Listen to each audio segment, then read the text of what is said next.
भगवान शिव माता पार्वती से कहते हैं संतान प्राप्ति के लिए इंसान को क्या क्या करना चाहिए। फिर माता पार्वती पूछती है कि हे देवों के देव महादेव, सभी के भाग्य में संतान का सुख नहीं होता है। फिर भगवान शिव कहते हैं हे देवी, आज की अत्यंत शिक्षाप्रद, आकर्षक और मनभावन कथा, अगर आप यह कहानी सुन रहे हैं तो पूरा सुनिए।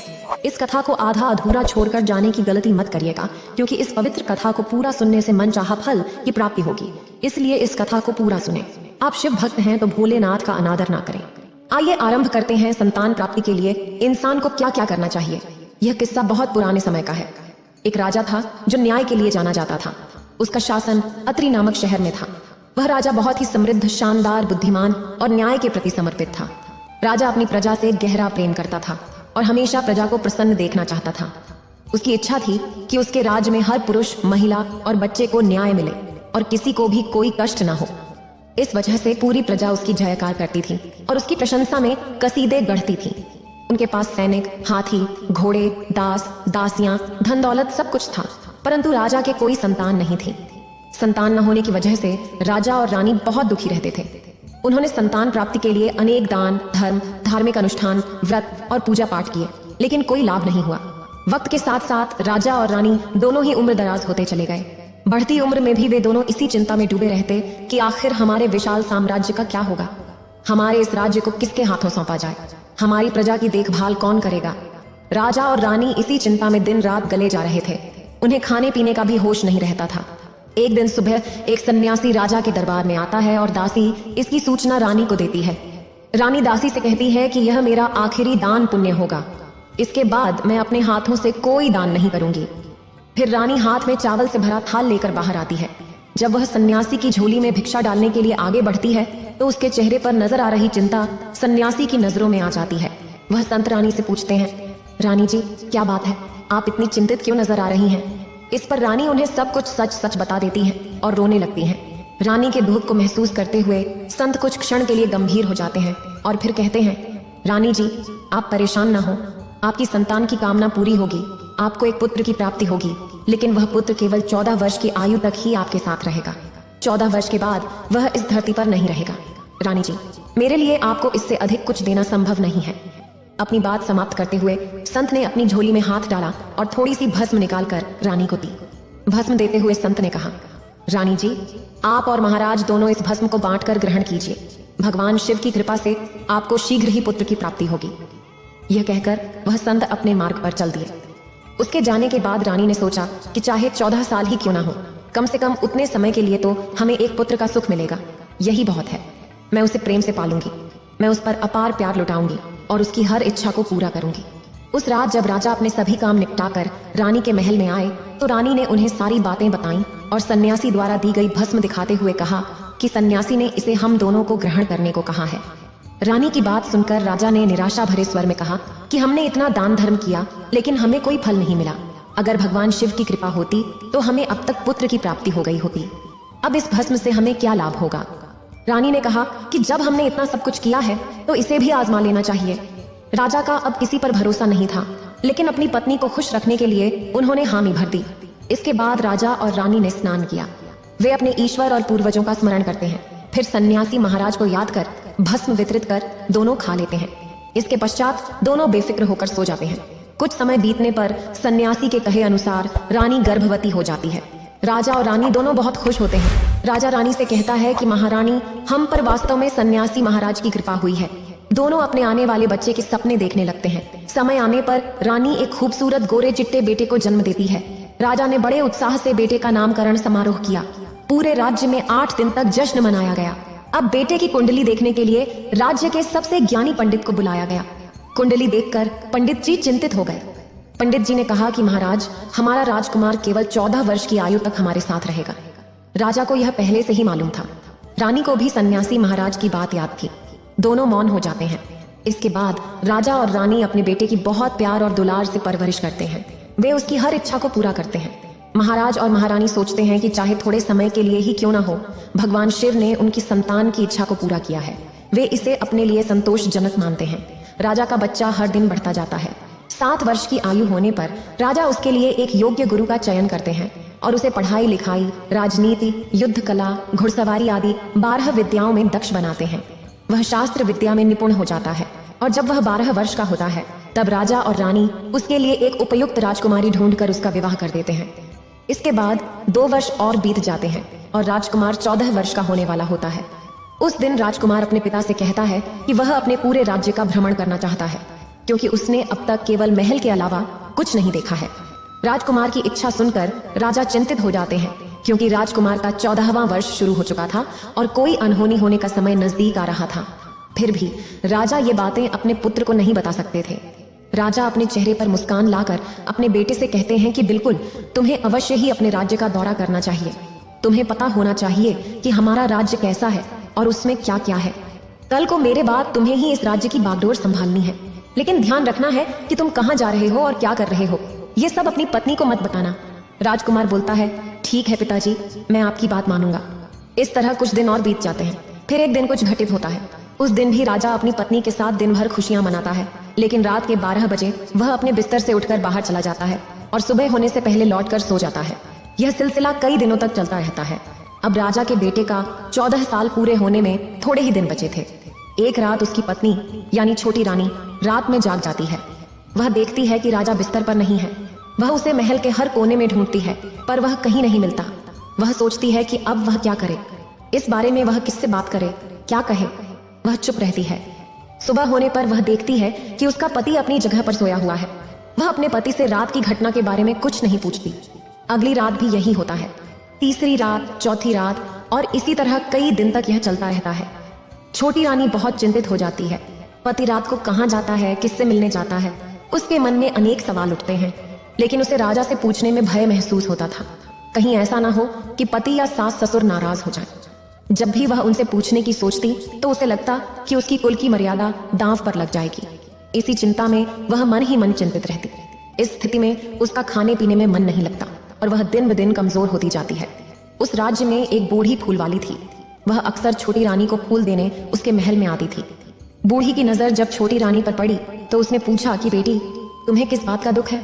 तुम इतनी कमजोर क्यों होती जा रही हो? छोटी रानी ने जवाब दिया कि अम्मा, मैं तुम्हें क्या बताऊं। तुम्हारा राजा हर रात बिस्तर से उठकर कहीं चला जाता है और सुबह होते ही लौट आता है।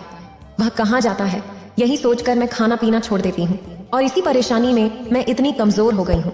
बूढ़ी ने सब सुनने के बाद उसे एक सुझाव दिया कि बेटी, तुम आज रात को मत सोना। उसके पीछे पीछे जाकर देखो कि वह कहाँ जाता है और क्या करता है। आज रात तुम उसकी अच्छे से निगरानी करना। छोटी रानी कहती है कि अगर मुझे नींद आ जाए तो मैं क्या करूंगी। बुढ़िया ने कहा कि तुम्हें नींद ना आए इसके लिए तुम यह करो, अपनी बाईं हाथ की उंगली में एक घाव कर लो और उस पर थोड़ी मिर्ची डाल दो। इससे तुम्हें जलन होगी और इस दर्द की वजह से तुम्हें पूरी रात नींद नहीं आएगी। रानी बुढ़िया की बात मानकर रानी ने वैसा ही किया और उंगली की जलन से उसे काफी देर तक नींद नहीं आई, लेकिन बाद में वह सो गई। अगले दिन सुबह बुढ़िया फूल लेकर उसके महल में आती है और पूछती है कि क्या हुआ बेटी, क्या तुमने देखा कि तुम्हारा पति कहाँ जाता है? छोटी रानी कहती है कि नहीं अम्मा, पहले तो जलन की वजह से मुझे नींद नहीं आई, लेकिन थोड़ी देर बाद मैं सो गई। बुढ़िया कहती है कोई बात नहीं, आज तुम उंगली पर पहले से थोड़ा बड़ा घाव करो और ज्यादा मिर्च लगाओ।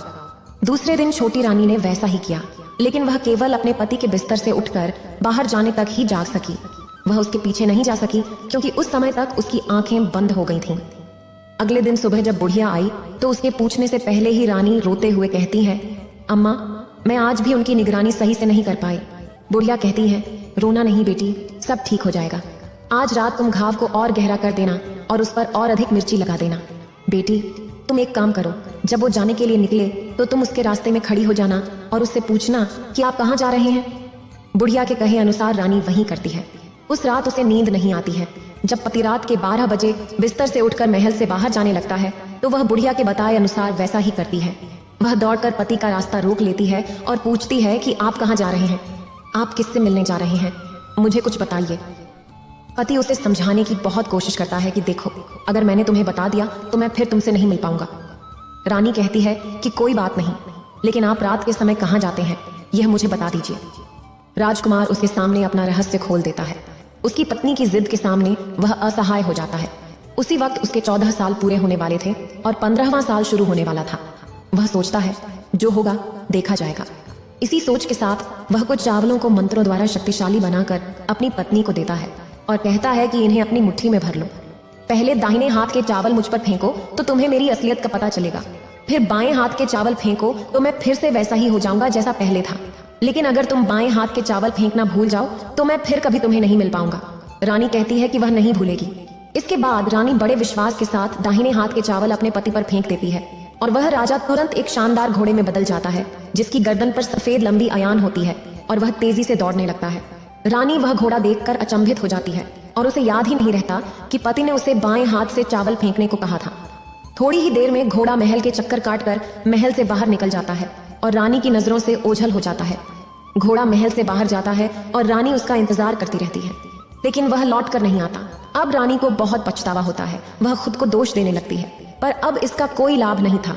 राजा अब वापस नहीं आने वाले थे। सुबह होते ही राजा और रानी को इस बात का पता चलता है। उन्हें बहुत दुख होता है। वे समझ जाते हैं कि जिस बात का उन्हें डर था वह अनहोनी घटना घट चुकी थी और अब वे चाहकर भी कुछ नहीं कर सकते थे। दुख के मारे वे बिस्तर पकड़ लेते हैं और उम्मीद करते हैं कि शायद एक दिन उनका बेटा वापस आ जाए। इस तरह समय बीतता जाता है। 1 महीना, 2 महीने, 3 महीने और आखिरकार 6 महीने गुजर जाते हैं। राजा का कहीं निशान नहीं मिलता। राजकुमार की खोज में सारे गांवों में सैनिक भेजे जाते हैं पर उन्हें कोई सफलता हाथ नहीं लगती। रानी अपने आप को यह सोचकर कोसती है कि उनकी जिद की वजह से उनके पति लापता हो गए और वह उन्हें खो देती है। वह प्रतिज्ञा करती है कि वह अपने पति को ढूंढ कर रहेगी और उन्हें घर वापस लाएगी। एक दिन सुबह उठकर वह सास ससुर के महल में जाती है और उनसे कहती है कि वह अपने पति की तलाश में जा रही है। महाराजा और महारानी को और क्या चाहिए होता, उन्हें अपना बेटा वापस पाना था। वे अपनी बहू को जाने की इजाजत देते हुए कहते हैं कि बेटी जो तुम्हें सही लगे वो करो, जहां जाना है जाओ, लेकिन हमारे बेटे को वापस ले आओ। भगवान शिव तुम्हें सफलता प्रदान करे। रानी अपने राजसी वस्त्र बदलकर एक सेठानी का रूप धारण कर लेती है। इसके बाद उसने अपने कुछ गुलामों और नौकरों को साथ लिया, कुछ सामग्री भी साथ ली और राज्य की सीमा पर जाकर एक भोजनशाला खोली। वहां वह सभी आने वाले यात्रियों को मुफ्त भोजन प्रदान करने लगी। उसने एक नियम बनाया कि उसके भोजनशाला में खाने वाले हर व्यक्ति को उसकी मालकिन यानी राजकुमारी को कोई अनोखी चीज या घटना के बारे में बताना होगा। हर आगंतुक अपने अनुभव साझा करता और मुफ्त में भोजन करके जाता। लेकिन रानी को जो खास बात चाहिए थी वह अभी तक नहीं मिली थी। इस तरह कुछ दिन बीत गए। इसी बीच एक और घटना घटी। रानी के महल में फूल ले जाने वाली एक बुजुर्ग महिला का एक बेटा और बहू थे। उनका एक छोटा बच्चा भी था, यानी बुजुर्ग महिला का एक पोता था। बेटा और बहू सुबह काम पर जाते थे और पोते की देखभाल की जिम्मेदारी बुजुर्ग महिला पर होती थी। वह दिन भर पोते की देखभाल करती थी। बुजुर्ग महिला को पान खाने की आदत थी। एक दिन उसे पान बनाने के लिए चूना चाहिए था। चूना तैयार करने के लिए उसने सीपियां लाई।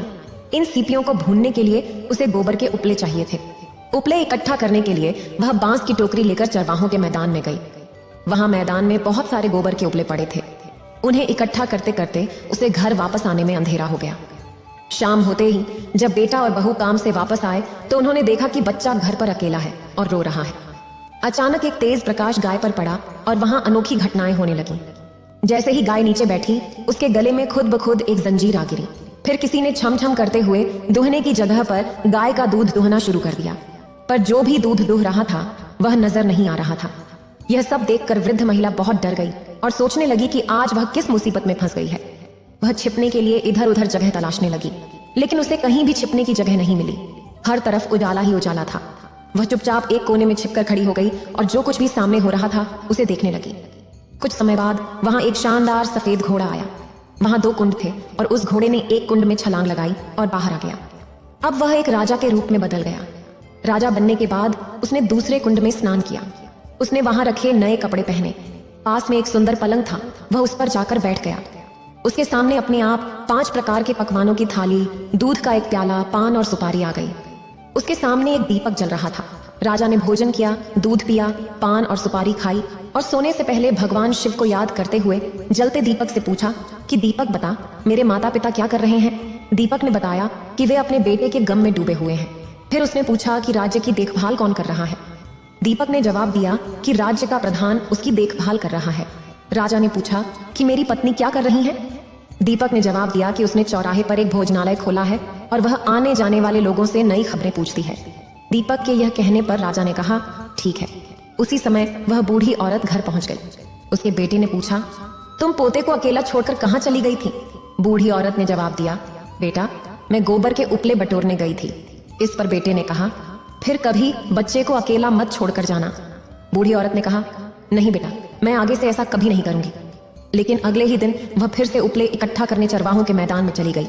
शाम को जब उसका बेटा और बहू काम से वापस आए तो देखा कि बच्चा फिर से अकेला है और रो रहा है। इस बार बेटे का सब्र टूट गया और उसने बूढ़ी औरत को घर से निकाल दिया। बूढ़ी औरत पूरी रात घर के बाहर अंधेरे में बैठी रही और सुबह होते ही उपले बटोरने के लिए निकल पड़ी। उपले बटोरने का जैसे उस पर जुनून सवार हो गया था। उपले बटोरते बटोरते अंधेरा छा गया और उसे पता ही नहीं चला। जब उसे होश आया तो गांव का रास्ता भी साफ नहीं दिख रहा था। अंधेरे में आंखें गड़ाए वह किसी तरह आगे बढ़ी। तभी एक कपिला गाय घंटी बजाते हुए मैदान में आ गई। बूढ़ी औरत ने सोचा कि अगर वह इस गाय के पीछे जाएगी तो गांव तक पहुंच जाएगी। यह सोचकर वह गाय के पीछे हो ली। गाय एक के बाद एक 6 मैदान पार करती गई। अंत में वह 7वें मैदान पर पहुंची जहां एक बड़ा पत्थर पड़ा था। गाय ने उस पत्थर को अपने पैर से धक्का दिया और पत्थर हट गया, जिससे नीचे पाताल जाने की सीढ़ियां दिखाई देने लगी। गाय उन सीढ़ियों से नीचे उतरने लगी और बूढ़ी औरत ने तुरंत गाय की पूंछ पकड़ ली। गाय की पूंछ पकड़कर बूढ़ी औरत भी पाताल में पहुंच गई। पाताल में पहुंचकर उसने गाय की पूंछ छोड़ दी और चारों ओर देखने लगी। उसने देखा कि पाताल में हर जगह रोशनी थी और दिए जल रहे थे। अचानक एक तेज प्रकाश गाय पर पड़ा और वहां अनोखी घटनाएं होने लगीं। गाय के नीचे जाते ही उसके गले में खुद ब खुद पट्टा आ गया।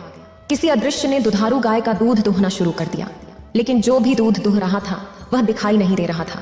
यह सब देख बुढ़िया बहुत डर गई और सोचने लगी कि आज वह किस मुसीबत में फंस गई है। वह छिपने के लिए इधर उधर जगह तलाशने लगी, लेकिन उसे कहीं भी छिपने की जगह नहीं मिली। हर तरफ रोशनी ही रोशनी थी। वह चुपचाप एक कोने में छिपकर खड़ी हो गई और जो कुछ भी सामने हो रहा था उसे देखने लगी। कुछ समय बाद वहां एक शानदार सफेद घोड़ा आया। वहां 2 कुंड थे। एक में घोड़े ने छलांग लगाई और जब वह बाहर आया तो वह एक राजा बन गया। राजा बनने के बाद उसने दूसरे कुंड में स्नान किया। उसने वहां रखे नए कपड़े पहने। पास में एक सुंदर पलंग था, वह उस पर बैठ गया। उसके सामने अपने आप 5 पकवानों की थाली, दूध की प्याली और पान सुपारी आ गई। उसके सामने एक दीपक जल रहा था। राजा ने भोजन किया, दूध पिया, पान सुपारी खाई और सोने से पहले सूर्यदेव को याद करते हुए जलते दीपक से पूछा कि उसके माता पिता क्या कर रहे हैं। दीपक ने बताया कि वे अपने बेटे के गम में डूबे हैं। फिर राजा ने पूछा कि राज्य किसके हाथ में है। दीपक ने जवाब दिया कि राज्य का प्रधान उसे संभाल रहा है। राजा ने पूछा कि उसकी पत्नी क्या कर रही है। दीपक ने जवाब दिया कि उसने चौराहे पर एक भोजनालय खोला है और वह आने जाने वाले लोगों से नई खबरें पूछती है। दीपक के यह कहने पर राजा ने कहा ठीक है। इसके बाद वह सो गया। कोने में खड़ी बुढ़िया यह सब देखती रही। वह भूख प्यास तब भूल गई थी। वह बेसब्री से इंतजार करने लगी कि अब क्या होगा, पर कुछ नहीं हुआ। रात बीत गई और सुबह हो गई। सुबह होते ही पलंग पर सोया राजा उठा और उसने कुंड में छलांग लगा दी और फिर से घोड़े का रूप लेकर बाहर आ गया। वह तेजी से पाताल नगरी से बाहर निकल गया, लेकिन बुढ़िया को नहीं पता चला कि वह कहाँ गया। फिर उसी रात की तरह कोई गाय का दूध दुहने लगा। दूध दुहाई पूरी होने के बाद गाय की गले की सांकल खुल गई और वह तेजी से सीढ़ियों की ओर भागी। बुढ़िया ने सोचा कि अब उसे भी गाय के साथ ऊपर जाना चाहिए, नहीं तो कोई मुसीबत आ सकती है। उसने गाय की पूंछ पकड़ी और ऊपर आ गई। ऊपर पहुंचते ही सुरंग का रास्ता बंद हो गया और एक बड़ा पत्थर वहां खड़ा हो गया। गाय जंगल की ओर चली गई और बुढ़िया बहुत उत्साहित हो गई। उसने जो कुछ भी देखा था उसे जल्दी से जल्दी किसी को बताने की इच्छा हुई। उसे याद आया कि शहर की सीमा पर एक महिला भोजनालय चलाती है जो नई खबर बताने वाले को मुफ्त खाना देती है। उसने सोचा कि वह इस खबर को उस महिला को बताएगी और शायद उसे जीवन भर के लिए खाने की चिंता से मुक्ति मिल जाए। बुढ़िया ने फैसला किया और भोजनालय के दरवाजे पर पहुंचकर नगाड़े के सामने खड़ी हो गई और जोर जोर से नगाड़ा बजाने लगी। नगाड़े की आवाज सुनकर मालकिन खुश हुई कि शायद कोई बड़ी खबर लेकर आया है। उसने सिपाहियों को आदेश दिया कि जो भी आया है उसकी अच्छी खातिरदारी करें। सिपाही नगाड़े के पास पहुंचे और देखा कि बुढ़िया नगाड़ा बजा रही है। उन्होंने उससे पूछा, क्या बात है बुढ़िया, तुम नगाड़ा क्यों बजा रही हो? बुढ़िया ने जवाब दिया, कुछ नहीं बेटा, यहाँ खाना मुफ्त मिलता है इसलिए आई हूँ। सिपाहियों ने कहा, खाना तो तुम्हें मिलेगा ही, लेकिन इसके लिए तुम्हें कोई नई बात बतानी होगी। हाँ, मैं बताऊंगी, मुझे एक बात पता है। यह सुनकर सिपाही उसे अंदर ले गए। मालकिन का आदेश था कि जो भी बुजुर्ग वहां आए उनका सम्मान करना है। सिपाहियों ने बुढ़िया का खूब आदर सत्कार किया। उन्होंने उसे भरपूर खाना परोसा। बुढ़िया ने भूख से खाना खाया। खाने के बाद एक सिपाही ने उसे नई साड़ी दी और फिर उसे रानी के पास ले गए। बुढ़िया और रानी ने एक दूसरे को पहचान लिया। बुढ़िया ने कहा, बेटी तुम यहाँ? और रानी ने भी हैरानी से कहा, अम्मा तुम यहाँ? दोनों ने काफी देर तक बातें की। आखिर में रानी ने पूछा, अम्मा अब बताओ, तुमने क्या नई बात देखी है? बुढ़िया ने कहा, नई बात? मैंने कोई नई बात नहीं देखी है। मेरे पास खाने के पैसे नहीं थे, इसलिए मैंने झूठ बोला और नगाड़ा बजाया। रानी ने कहा, अम्मा डरो मत, मैं किसी को तुम्हारा नाम नहीं बताऊंगी। फिर भी बुढ़िया ने कहा, मैंने क्या देखा, कब देखा, और वह बहाने बनाने लगी। इस पर कुंवरनी ने कहा, देखो अम्मा, अगर तुम मुझे वह नई बात बताओगी तो मैं जीवन भर तुम्हारी देखभाल करूंगी और तुम्हें रानी माता की तरह रखूंगी। यह सुनकर बुढ़िया खुश हो गई और तैयार हो गई सब कुछ बताने के लिए। उसने चारागाह वाले मैदान पर जो कुछ देखा था वह सब रानी को बता दिया। बुढ़िया की बातें सुनकर रानी को विश्वास हो गया कि वह राजकुमार उसी का पति है। वह तुरंत बुढ़िया से बोली, अम्मा मुझे उस स्थान पर चलना है। बुढ़िया ने जवाब दिया, नहीं बेटी, वो तो पाताल लोक है, वहां बहुत साफ है, कोई तुम्हें देख लेगा तो तुम्हारी जान को खतरा हो सकता है। पर रानी ने उसकी बात अनसुनी कर दी और उसे वहां ले जाने के लिए जिद करने लगी। अंत में बुढ़िया मान गई और बोली, अच्छा मैं तुम्हें वहां ले चलूंगी, लेकिन आज नहीं, कल। वहां जाना है तो शाम को ही जाना होगा। अगले दिन दोपहर में छोटी रानी बुढ़िया के साथ उस मैदान पर पहुंची और एक जगह छिपकर गाय के आने का इंतजार करने लगी। शाम होते होते चारों तरफ अंधेरा छा गया। थोड़ी देर बाद गाय वहां आई और मैदान के एक कोने में जाकर पत्थर पर सींग मारी, जिससे पत्थर हट गया और सुरंग का रास्ता खुल गया। गाय उस रास्ते से नीचे उतरने लगी तो बुढ़िया ने रानी से कहा, जल्दी करो बिटिया, हम गाय की पूंछ पकड़कर नीचे उतरेंगे। दोनों गाय की पूंछ पकड़कर नीचे उतर गईं। बुढ़िया उसी कोने में छिप गई जहां वह पिछली बार छिपी थी। नीचे सब कुछ पहले की तरह हो रहा था। गाय की आंखों में सांकल पड़ गई और कोई अदृश्य उसका दूध दुहने लगा। एक सफेद घोड़ा आया और एक कुंड में छलांग लगाई और राजा के रूप में बाहर आया। राजा ने दूसरे कुंड में स्नान किया और नए कपड़े पहने। पास में एक सुंदर पलंग था जिस पर वह बैठ गया। फिर उसके सामने अपने आप 5 पकवानों की थाली, दूध की प्याली और पान बीड़ा आ गया। राजा ने सब कुछ ग्रहण किया और सोने के लिए पलंग पर गया। सोने से पहले भगवान शिव का स्मरण करते हुए उसने दीपक से पूछा, दीपक मेरे माता पिता क्या कर रहे हैं? आज दीपक कोई जवाब नहीं देता बल्कि बुझने लगता है। तब राजा को संदेह हुआ कि कुछ अनहोनी हुई है। वह निराश हो गया और सोचने लगा कि जो होना था हो चुका है। इसके बाद वह सोने के लिए लेट गया। रानी का धैर्य अब जवाब दे गया। वह अपने पति के पास भागी और उनके पैरों को पकड़ने के लिए आगे बढ़ी। राजा ने तुरंत अपनी पत्नी को पहचान लिया।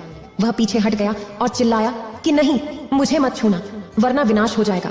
रानी ने हाथ जोड़कर अपनी गलती मानी और माफी मांगी। रानी ने कहा, स्वामी मुझसे गलती हो गई, मुझे आपसे यह नहीं पूछना चाहिए था कि आप रात को कहाँ जाते हैं। मैं अपनी गलती स्वीकार करती हूँ और मुझे मेरी गलती की सजा मिल चुकी है। अब आप घर चलें। आपके बिना आपके माता पिता बीमार पड़ गए हैं और आपकी प्रजा भी बहुत दुखी है।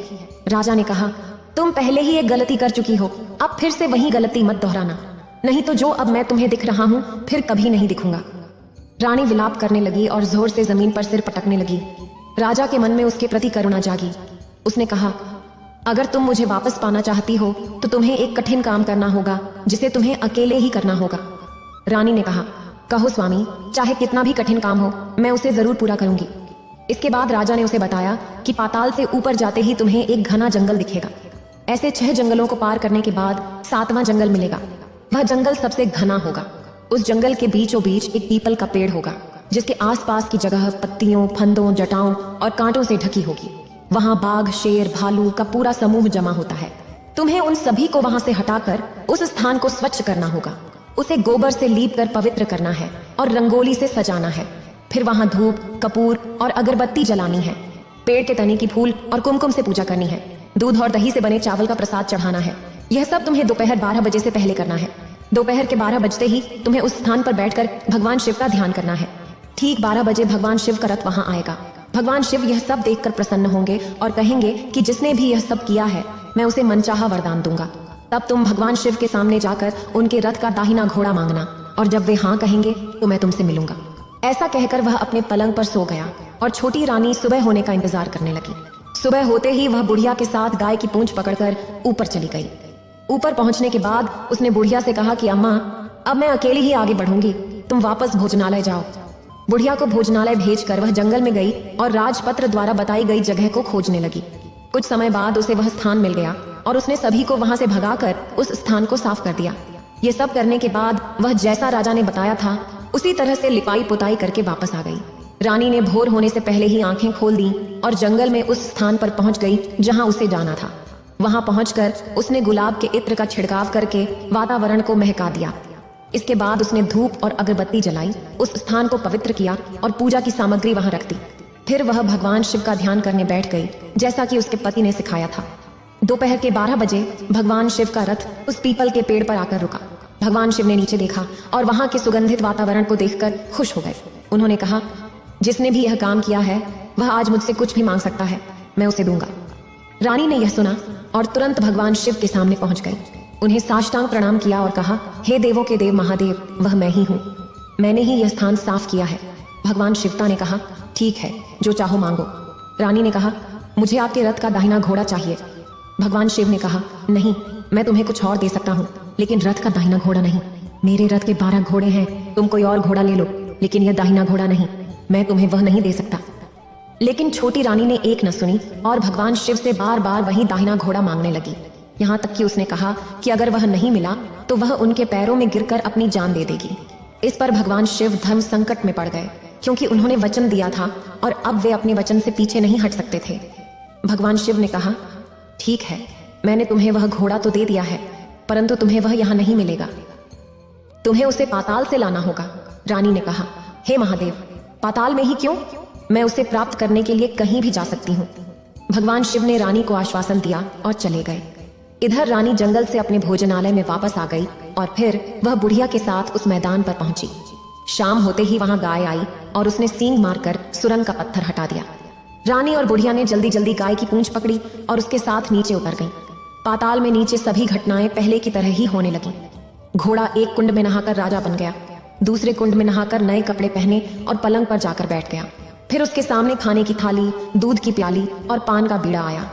लेकिन आज एक नई बात हुई, उसके सामने 2-2 थाली, 2-2 दूध की प्याली और 2-2 पान के बीड़े आए।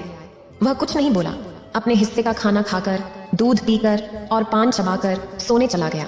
फिर उसने दिए से पूछा, दीपक, मेरे माता पिता क्या कर रहे हैं? दिए ने जवाब दिया, वे दोनों तुम्हारे शोक में मरने की कगार पर हैं।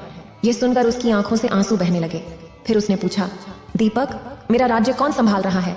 दिए ने बताया, तुम्हारा राज्य प्रधान संभाल रहा है और उसने सब कुछ हड़प लिया है। वह प्रजा पर बहुत अत्याचार कर रहा है।